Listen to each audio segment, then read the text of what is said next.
दोस्तों नमस्कार।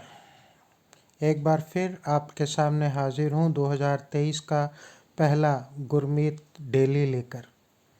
काफ़ी दिन बाद आना हुआ क्योंकि व्यस्तताएं थीं। धीरे धीरे कोशिश कर रहा हूँ कि अपने वीडियोस को लेकर आऊँ जो कि मीनिंगफुल हों। मैं कोई रेस नहीं लगाना चाह रहा हूँ। मेरा मंशा ये है कि मीनिंगफुल वीडियो हो मेरे, और जो आप देखकर आपको अच्छा लगे, कुछ आपको समझ में आए, जिन चीज़ों पर आपका ध्यान नहीं जा रहा उस तरफ मैं आपका ध्यान आकर्षित करूं। मेरी मंशा सिर्फ इतनी है। अभी 3-4 चीज़ें हुई हैं इस महीने में, 2023 के जनवरी महीने में। 1 तारीख को एक लड़की को अपनी गाड़ी के नीचे घसीटा कई मीटर तक, और उसमें 4-5 लड़के थे जिसमें कोई नेताजी भी थे, और बड़ी भद्दपिटी। और उस लड़की का तो बस क्या कहें कि बहुत बुरा हाल हुआ। उसके बाद उसकी उस लड़की की ज़िंदगी को लेकर बड़ी छीछी-लेदर की गई, और कुछ ही दिन बीते फिर उसके बाद एक और बात हो गई कि एक कार वाले ने चलती स्कूटी पे 2 लोगों को एक्सीडेंट कर दिया, और दोनों लोगों की मौके पे मौत हो गई। और स्कूटी की हालत बहुत ख़राब थी, कार की भी हालत ख़राब थी। एक लड़की को नोएडा में शायद पिंकी नाम था उसका, उसको भी एक्सीडेंट कर दिया, और उसका ऑपरेशन करना पड़ गया डॉक्टर्स को, और उसके लिए पैसा जमा किया लोगों ने, और उसके इलाज का खर्चा हुआ। वो लड़की बहुत गरीब थी। हो क्या रहा है, मैं बड़ा परेशान होता हूँ ऐसी चीज़ों को देखकर। मैं खुद भी जब स्कूटी चलाता हूँ रोड पे दिल्ली की, तो मैं देखता हूँ कि समझ में नहीं आता कि किस तरफ भाग रहे हो भैया। मतलब अंधाधुंध गाड़ियाँ दौड़ा रहे हो, पॉइंट ए से पॉइंट बी तक जाना है आपको, लेकिन आप सुकून से नहीं जाते। पता नहीं किस चीज़ की जल्दी रहती है। और वहाँ भी जाकर आपने कौन सा पहाड़ तोड़ना है आपने। आप समय से पहले निकलिए ताकि जिस समय पे आप पहुंचना चाहते हैं वहां पहुंचें, लेकिन अमूमन ऐसा होता नहीं है। 3 इंसिडेंट तो मैंने आपको 2023 के जनवरी के बता दिए हैं जो कि रोड पे एक्सीडेंट हुआ है। उसके अलावा जोशीमठ बहुत खबरों में रहा कि वो धंस रहा है।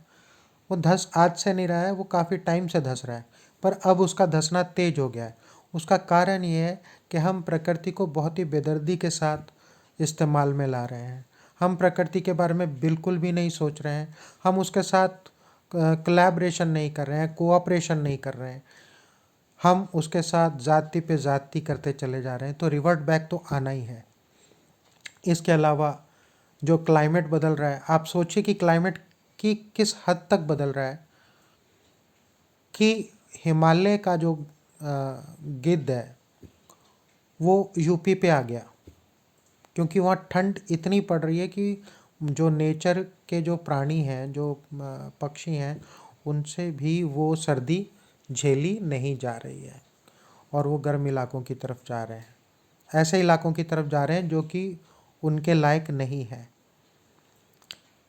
इसके अलावा एक चीज़ और मैं यहाँ बोलना चाहूँगा, वीडियो थोड़ा सा लंबा होगा लेकिन कोई बात नहीं, जो मेरे व्यूअर हैं वो देखते हैं कि सुप्रीम कोर्ट में एक चीज़ आई कि राइट ऑफ स्पीच और हेट स्पीच में क्या फ़र्क है। और ये वाकई मुद्दा बिल्कुल सोचने के लिए ज़रूरी है। हमें कैटेगोरिकली ये देखना पड़ेगा कि हेट स्पीच में और राइट ऑफ स्पीच में क्या फ़र्क है।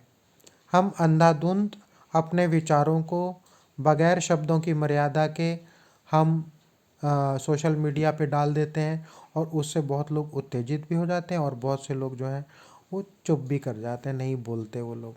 फिर वो किया जाता है उनको, शर्मिंदा भी किया जाता है। लेकिन क्या ये ठीक है? मुझे तो नहीं लगता कि ये ठीक है। अगर आपको ये ठीक नहीं लगता है तो आप नीचे कमेंट में अपने व्यूज़ दीजिए कि जो मैं बोल रहा हूँ वो सही है कि नहीं है। दूसरी बात मैं देख रहा हूँ कि पुलिस जो है वो जनता की रक्षा के लिए होती है, लेकिन ऐसा हो नहीं रहा है। जब कोई पुलिस वाला यूनिफॉर्म पहनता है, तो जब हम छोटे होते थे तो हमें ये पढ़ाया जाता था कि एक्चुअली में वो यूनिफॉर्म नहीं होती, वो संविधान को पहनता है। संविधान का मतलब रूल्स, रेगुलेशंस, डिसिप्लिन। लेकिन आज पुलिस क्या कर रही है? पुलिस बहुत सारी चीज़ों से आंख मीच रही है। जब उनके पास शिकायत करने जाओ तो वो बोलती है कि हमारे पास स्टाफ नहीं है, हमारे पास रिसोर्सेज बहुत लिमिटेड है। अभी वो जो 1 तारीख को जो घटना हुई थी लड़की की, जो कार के नीचे काफ़ी मीटर्स तक घसीटी गई थी, वहाँ पर कई पीसीआर्स मिली थी इन बिटवीन द वे, लेकिन आप सोचिए ज़रा कि कोई रिएक्शन नहीं हुआ।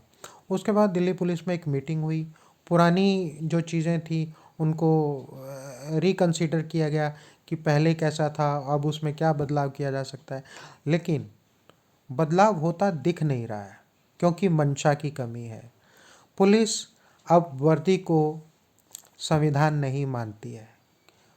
पुलिस ऐसा लगता है कि जैसे एक लाइसेंस लिया हुआ एक अपराधी है और वो खुलेआम अपराध कर रहा है, ना सिर्फ दिल्ली में, भारत के और भी प्रदेशों में। तो मुझे ऐसा लगता है कि इसके पीछे कारण ये है कि हम भी संवेदनशीलता को बहुत कम करके आंक रहे हैं। हमने अपनी बहुत सारी संवेदनाओं को मार दिया है। कैसे? कि 24 घंटे मोबाइल हाथ में होता है। अरे मोबाइल देखिए, कोई दिक्कत नहीं है, वाकई बड़ा अच्छा इंस्ट्रूमेंट है, लेकिन तय तो कीजिए कि एक दिन में इससे ज़्यादा नहीं देखेंगे। होता क्या है, एक बार देखना शुरू करते हैं, फिर एक से दूसरी जगह पे जाते हैं, दूसरी विंडो से तीसरी विंडो, फिर ये फलाना वीडियो, फिर फेसबुक, लिंक्डइन। तो ये हम कर क्या रहे हैं अपने शरीर के साथ, अपनी सोसाइटी के साथ, अपने घर वालों के साथ? हम क्या कर रहे हैं? क्या ये ठीक है? मुझे तो नहीं लगता कि ये ठीक है। अगर आपको लगता है कि ठीक है तो नीचे कमेंट अपना दीजिए कि क्यों ठीक है। कम से कम कुछ क्रक्स तो निकले कि ऐसा क्यों ठीक है और क्या करना चाहिए। अगर ये गलत है तो फिर क्या चीज़ों में बदलाव लाना चाहिए जीवन में। तो दोस्तों, मैं जो ये वीडियो डालता हूँ, इसमें डालने का सिर्फ एक ही कारण होता है कि जो मैं समझता हूँ कि समाज में कहाँ बदलाव आना चाहिए और हम उसके बारे में नहीं सोच रहे हैं। तो शायद मेरा ये छोटा सा वीडियो आपको इस पे सोचने पर मजबूर कर दे। ज़रा सोचिए हम कहाँ जा रहे हैं।